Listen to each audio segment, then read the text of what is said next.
parle de ma vie, tu sais nada. Coucou mes chéris, bienvenue sur ma chaîne YouTube. Donc voilà, avant de faire quoi que ce soit, si vous êtes nouveau, si vous êtes nouvelle, abonnez-vous, likez et commentez. Bien sûr, suivez-moi sur les réseaux sociaux. Et voilà, donc maintenant on peut passer à notre sujet. Elle est pas mal la chanson, j'avoue. Donc ici, nous allons parler d'un sujet qui est typiquement féminin. Là-bas en bas, c'est quelque chose, un cadeau, une malédiction, ce que vous voulez, c'est quelque chose qui nous arrive environ une fois par mois, des règles. Alors concrètement, qu'est-ce que c'est que les règles? Donc sachez que les menstruations sont le symbole de notre féminité. Lorsque vous n'êtes pas tombée enceinte, votre vue va se désagréger et retomber sous forme de... En fait, ils disent que c'est du sang, mais en fait, oui, c'est du plasma avec quelques liquides. Bref, ça va retomber sous cette forme-là. Et on sait que c'est pour les plus précoces, ça peut commencer à partir de 10 ans, mais généralement c'est entre 12 et 15 ans. Maintenant, ici, ce qui va nous intéresser, ça va être la couleur de ces règles-là, la couleur de ces menstruations. Qu'est-ce que ça peut vouloir dire sur nous? Sachez mes amis que si jamais vos règles sont d'un rouge vif, c'est le signe que vous êtes en bonne santé, d'accord?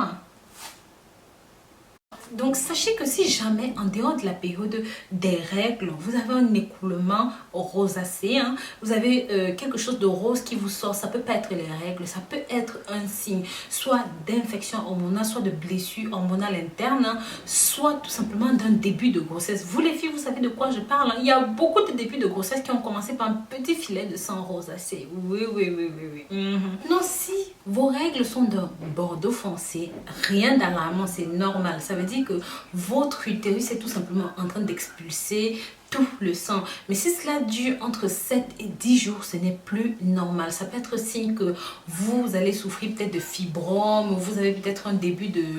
on sait que voilà, quand on dit fibrome, on dit aussi tumeur bénigne, donc des tumeurs de l'utérus, ce qui est assez compliqué. Donc faites très attention à cela. Si vous avez vos règles qui ont duré plus d'une semaine et qui sont sous forme de caillots, rouge foncé, c'est pas bon. Et bien sûr, attention mes chéris, si jamais vos caillots, les caillots qui coulent prennent une couleur grisâtre, alors ça peut vouloir dire que soit vous êtes enceinte et que vous ne le savez pas et que justement vous êtes en train de faire une espèce d'expulsion ou de fausse couche, ou alors qu'il y a un certain dérèglement chez vous.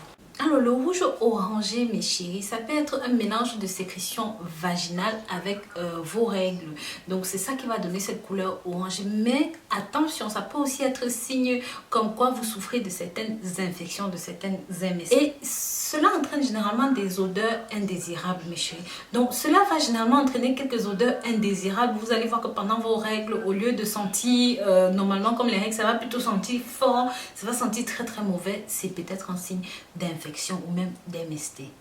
Maintenant, la couleur marron noir. Si jamais cette couleur marron noir, vous savez, c'est vers le 4e jour, vers la fin des règles là. Donc, si jamais vous avez cette couleur, ne paniquez pas, c'est normal, c'est bien ce qu'il faut. Mais si jamais ça dure plus d'un jour, plus de 2 jours et que ça continue de couler, ça peut aussi être signe d'infection ou même simplement du fait que vous souffrez peut-être d'une hyperproduction hormonale ou même voilà.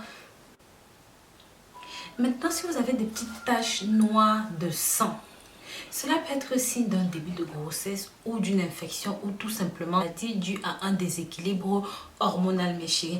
Ici, nous allons parler de celles qui souffrent bien sûr en deuxième temps de règles douloureuses. Donc vous qui souffrez des règles douloureuses, sachez qu'il y a beaucoup de médicaments, que ce soit les feuilles, les petites feuilles, le milieu des feuilles de goyave là que vous allez écraser pour boire ça.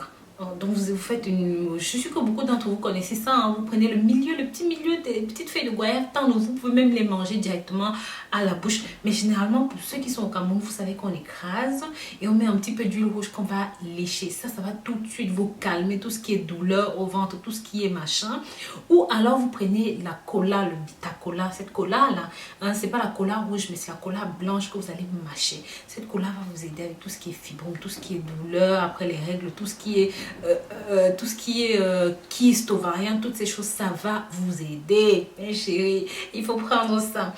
Et maintenant, en parallèle, bien sûr, il y a toujours le Doliprane. Si jamais vous n'avez pas accès à tous ces médicaments, vous savez que vous pouvez toujours prendre le Doliprane. C'est la solution de facilité la plus simple et qui est accessible à tout le monde. Donc voilà, je vous remercie d'avoir regardé cette vidéo, hein, mes chéris. Je vous dis à très bientôt pour de nouvelles vidéos. D'ici là, prenez grand soin de vous.